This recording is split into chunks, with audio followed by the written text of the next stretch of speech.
Semi di finocchio, per la digestione, per i disturbi respiratori e per l'alito. Tutti i benefici di questi semi così poco conosciuti.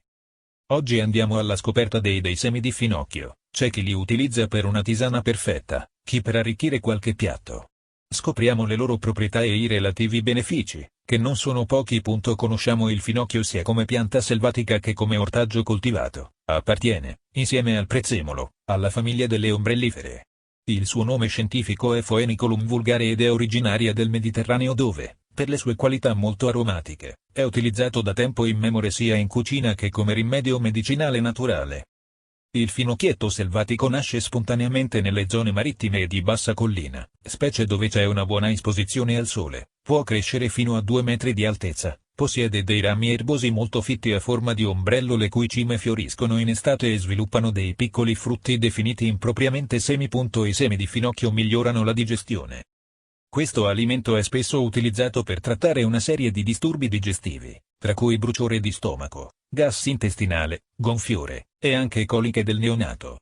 I semi hanno effetti antispasmodici e possono aiutare a trattare altri disturbi digestivi gravi, come la sindrome del colon irritabile. Aiutano a trattare l'asma e altri disturbi respiratori. Proprio così.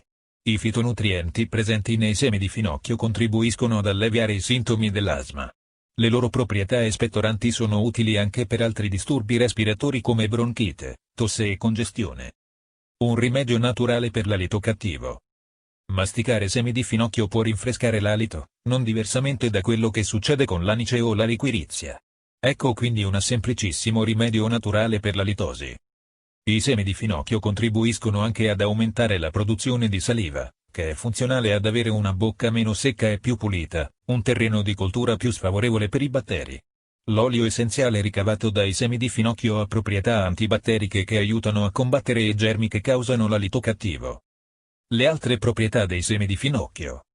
Vi invitiamo invece a prendere con le dovute cautele altre proprietà più o meno taumaturgiche che a volte trovate attribuite ai semi di finocchio. Dalla capacità di regolare la pressione del sangue alla possibilità di usarli per contrastare il colesterolo cattivo o gli effetti del diabete. Beh, ricordate che non è una panacea e non può sostituire nessuna adeguata terapia medica. Una tisana perfetta, la tisana di semi di finocchio. Un altro uso importante è quello per farne tisane e infusi contro il mal di stomaco, contro le coliche intestinali, per favorire la digestione e la diuresi e per tonificare l'organismo.